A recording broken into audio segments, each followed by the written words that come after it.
Evening all, and welcome back to the Kieran Clubbing Racing Show. Jam-packed episode here, just covering Saturday's racing. We're going to cover all three cars from Sandown, Musselburgh, and the DRF at Leopardstown. I'm going to go through all the races, give you a selection for each race, and then give the best bets at the end of the video. So let's crack straight into it. We'll start off with the 12:20 at Sandown. We'll go through the Sandown car first. Novice hurdle over 2 miles, and the whole I like in here is the favourite, which is Cracker Jack for Anthony Honeyball at 11-4, currently best price. Won well at Fontwell last time before finishing 5th to No Dramas this end. Over 2 miles 4 at the track, drops back to 2 miles now. I don't think he stayed, or even though I don't think he would have got anywhere near No Drama this end, but certainly dropping back in class into novice company and back down in trip will certainly suit him, so he will be the selection in this race. The 12:55, the novice handicap hurdle over 2 miles 3 furlongs, and I'm really interested in Tennessee Tango here for the Tizard stable.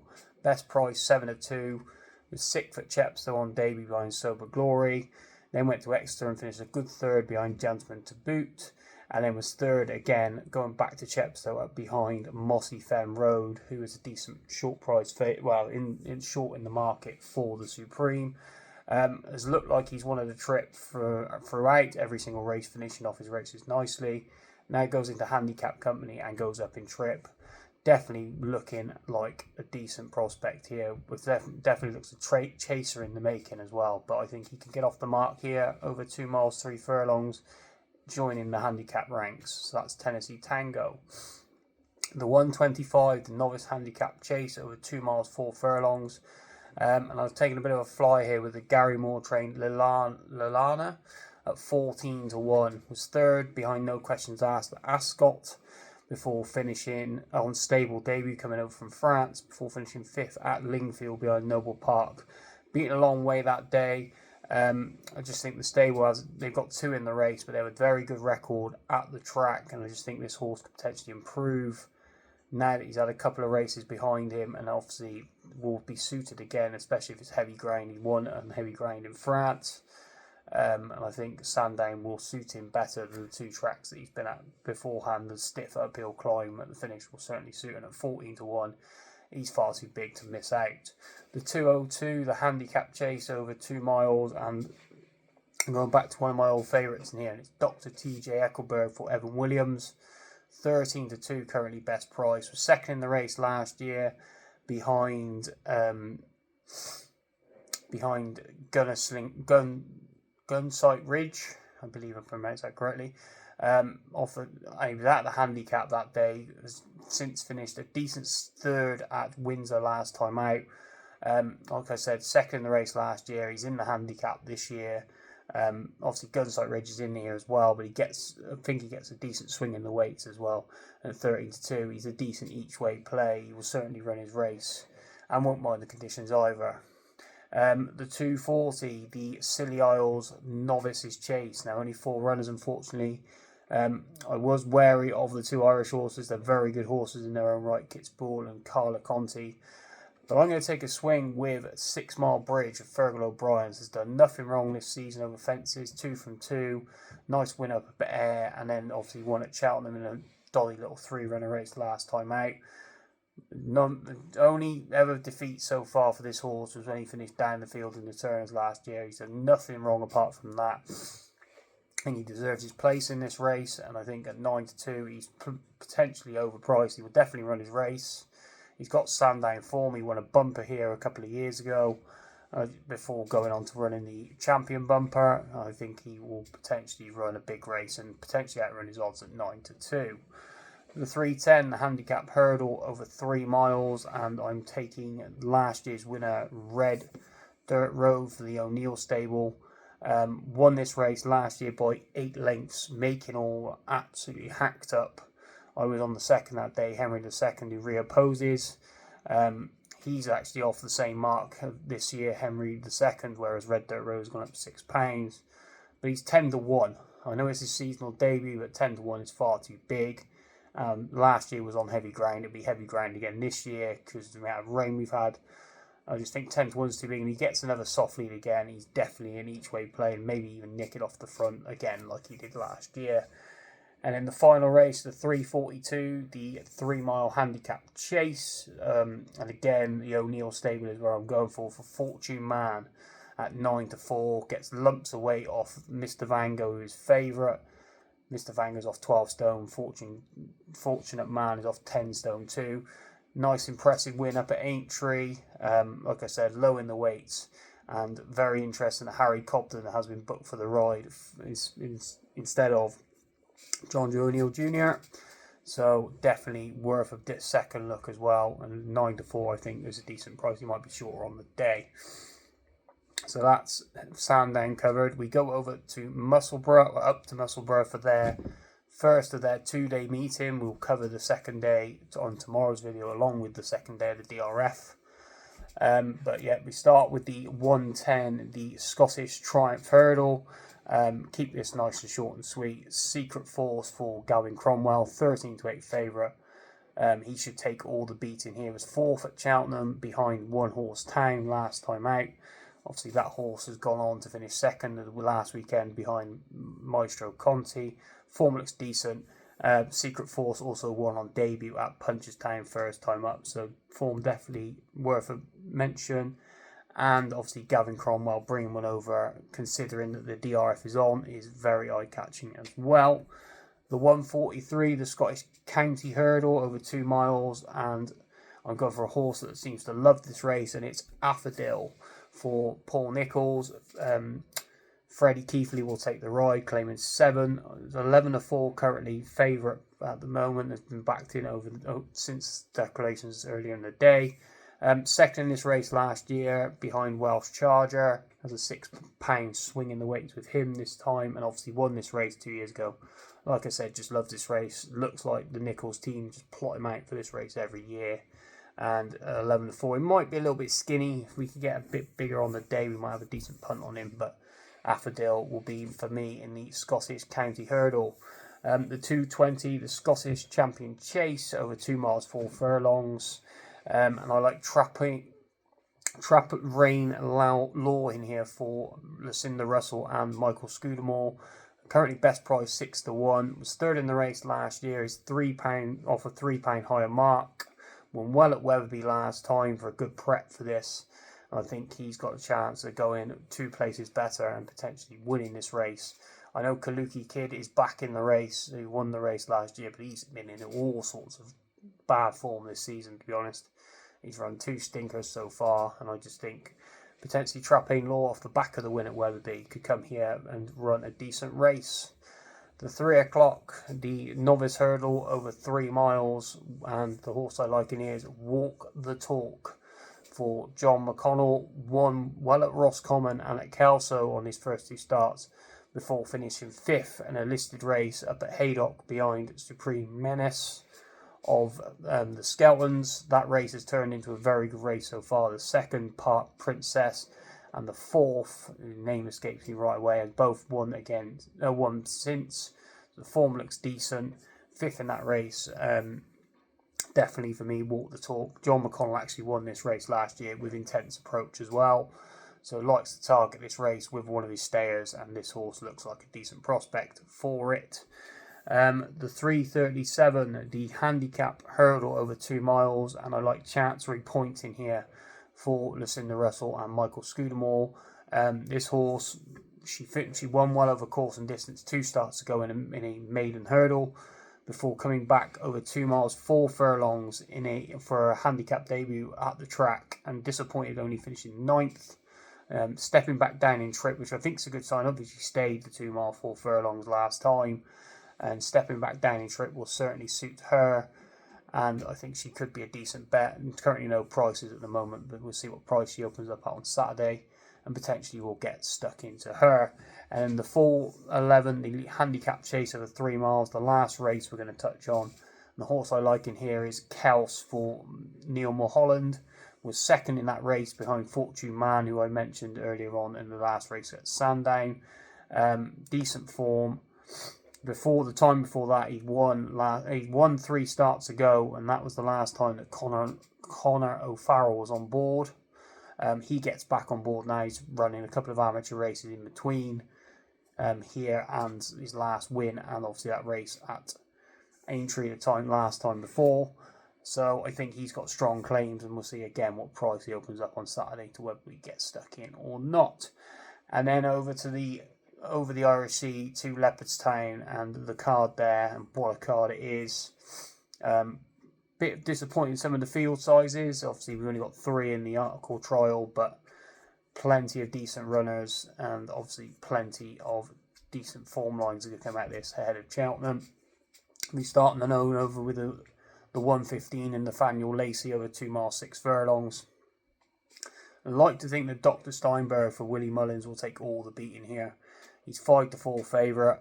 I backed him off the back of his run at Navan last time for the Turners, but I think he definitely looks like a Bartlett horse down the line. He's all stamina by the looks of it. Obviously, the form of his race at Navan has been franked. The Devil You Know last week winning at Doncaster, and he won very impressive that day at Doncaster. And this horse beat him on the bridle. Well, just pushed out hands and heels that day. So 5-4 looks a very strong bet, and he looks like a definite Albert Bartlett type. There's the ones I'm going to be keeping an eye on in regards to further on down the line for handicaps, etc. is Frankie John. Definitely, he was running all the big races this season. Was 5th last time seen in the Lords of Ace. He holds the Martin Pipe entry. You got Kazansky in here, who I believe will go for the Martin Pipe as well. I know he needs another run after this, but I think they might get it in the end of February. I think he's on the same sort of lines now. I know people have followed me for a while, but I fancied Manila 6-0, who actually runs on this card, ironically enough, in the handicap hurdle later on, for the Martin Pipe. And he ran in that race, Kazansky ran in that race at Cork at the back end of over Christmas, and actually won that race. I think it was over Cork or Limerick, one of the two. I think it's Cork. And Kazansky won that race. Manila 6-0 was 4th, I believe, behind the big Westerner. So I just think the form lines are strong. I just think this horse will get one more run after this, and then go for the Martin Pipe. Obviously, Gordon Elliott has plenty in this, then some of these will be going for the Martin Pipe for definite. Risk Away is another one who I will be keeping on side as well. He's finished second on his first 3 starts. He will definitely is another one I'm going to keep on side.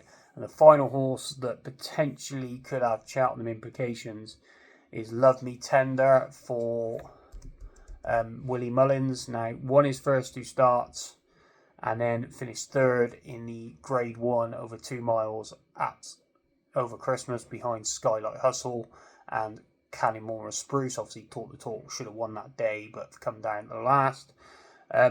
Love Me Tender, I think, is a Turner's horse down the line. I think he will go in that race, and Mighty Park that JP has for Mullins will go in the Supreme. It's just the way of looking at it now. But obviously, Love Me Tender, we'll see how he goes here.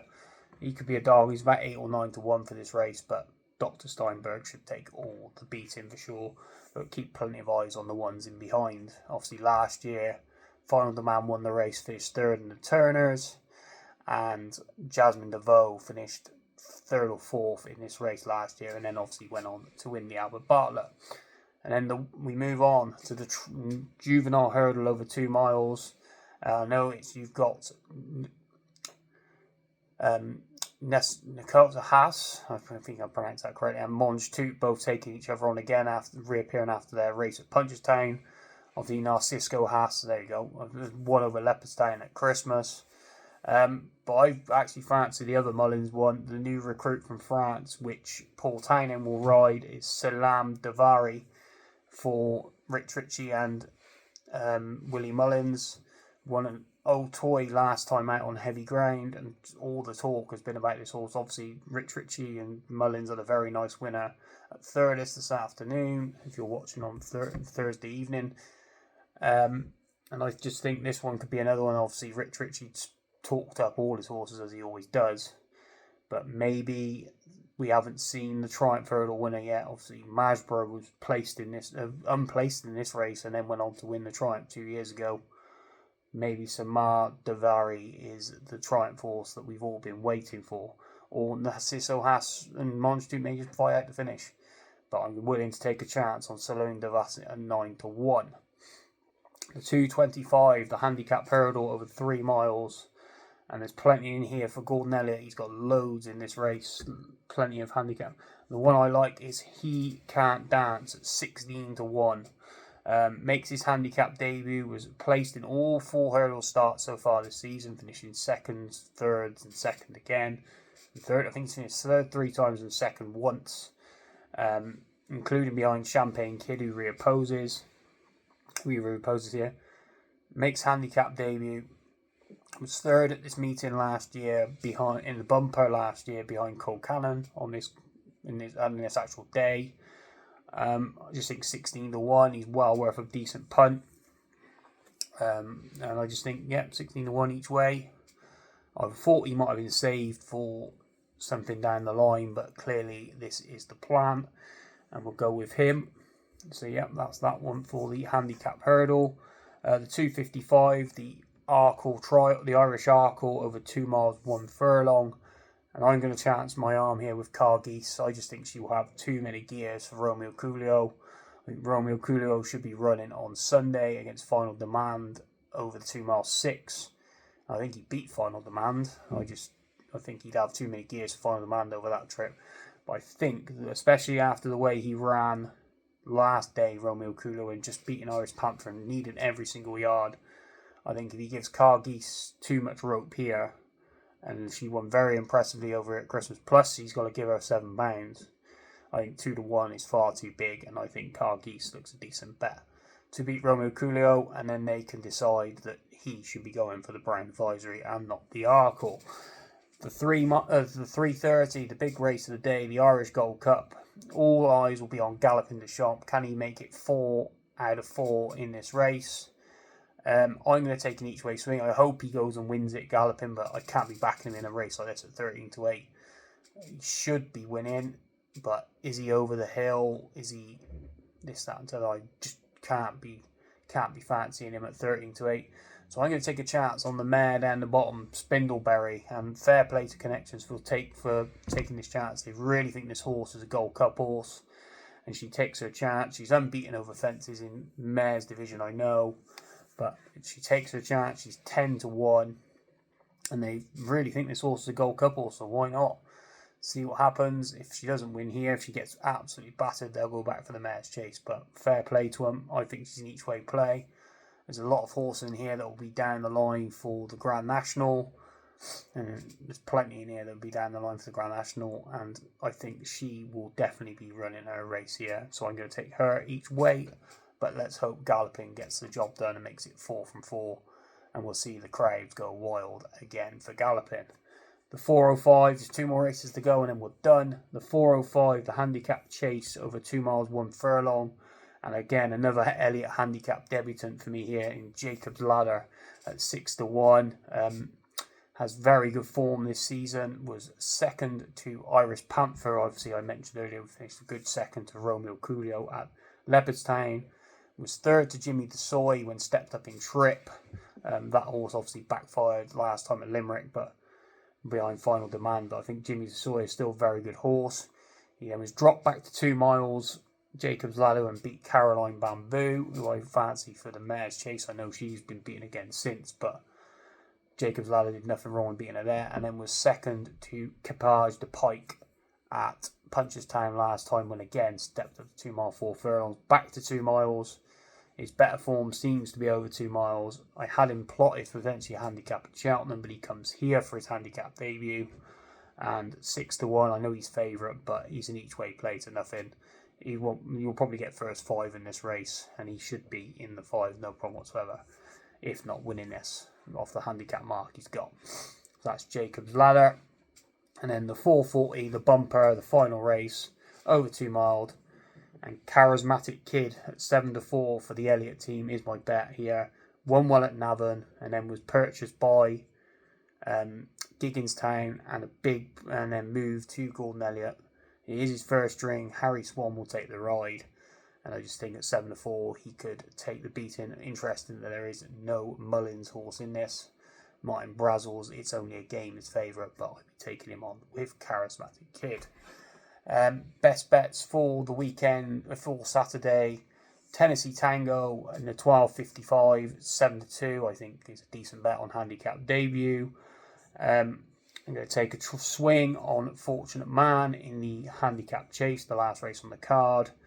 I like Walk the Talk in the Stayers race at Kelso in the novice handicap over 3 miles. A novice hurdle over 3 miles, sorry, see what price we get Saturday morning. And then I will take the chance, like I said, it's going to be He Can't Dance, Cargeezy, Spindleberry and Jacob's Ladder. I'll back them all on Saturday. I really fancy them all. Cargeezy's far too big at 2-1. I might not back Spindleberry. I might just leave that race alone actually and just stick with watching, hopefully, Galloping the Champ win his 4th Irish Gold Cup. But I'd be love to see Spindleberry run well. So it's Tennessee Tango and Fortunate Man up at Sandown. You've got Walk the Talk at Musselburgh. And then He Can't Dance, Cargeezy and Jacob's Ladder at Leopardstown, with Cargeezy being the nap of the podcast. Thanks again for listening, guys. I hope you all enjoyed the video. Plenty of info in there. Hopefully I haven't bored you all too much. Please like and subscribe to the channel, and I'll be back tomorrow with the second days of both the DRF and the Musselburgh cards. Plenty more going on, and then we have the anti-post video coming out again on Monday. But thanks again for listening, guys, and happy punting to you all.